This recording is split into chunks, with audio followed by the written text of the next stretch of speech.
नमस्ते दोस्तों, आपका स्वागत है हमारे चैनल ओनली स्टोरीज पर। आज के इस वीडियो में हम आपको सुनाने जा रहे हैं एक कहानी जिसका नाम है नेवला और ब्राह्मण की पत्नी की कहानी। यदि आप इस चैनल पर नए हो तो चैनल को सब्सक्राइब कर लीजिए और बेल आइकन नोटिफिकेशन ऑन कर लीजिए। तो चलिए कहानी को शुरू करते हैं।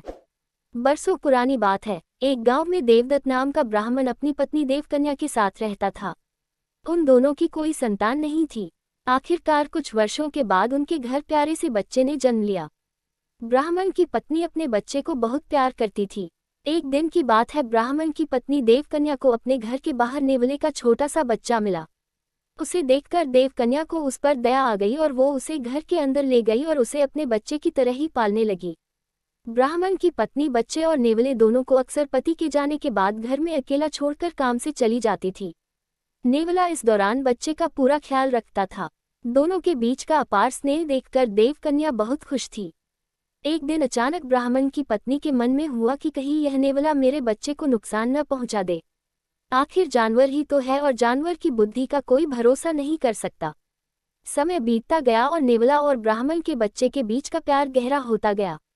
एक दिन ब्राह्मण अपने काम से बाहर गया हुआ था। पति के जाते ही देवकन्या भी अपने बच्चे को घर में अकेला छोड़कर बाहर चली गई। इसी बीच उनके घर में एक सांप घुस आया। इधर ब्राह्मण देवदत्त का बच्चा आराम से सो रहा था, उधर सांप तेजी से उस बच्चे की ओर बढ़ने लगा। पास में ही नेवला भी था। जैसे ही नेवले ने सांप को देखा तो वो सतर्क हो गया। नेवला तेजी से सांप की ओर लपका और दोनों के बीच काफी देर तक लड़ाई हुई। आखिर में नेवले ने सांप को मारकर बच्चे की जान बचा ली। सांप को मारने के बाद नेवला आराम से घर के आंगन में बैठ गया।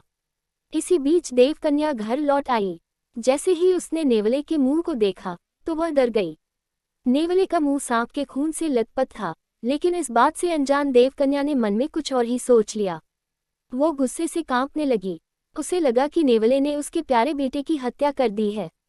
यही सोचते सोचते ब्राह्मण की पत्नी ने एक लाठी उठाए और उस नेवले को पीट पीट कर मार डाला। नेवले को जान से मारने के बाद ब्राह्मणी अपने बच्चे को देखने के लिए घर के अंदर तेजी से भागी। वहां बच्चा हंसते हुए खिलौनों के साथ खेल रहा था।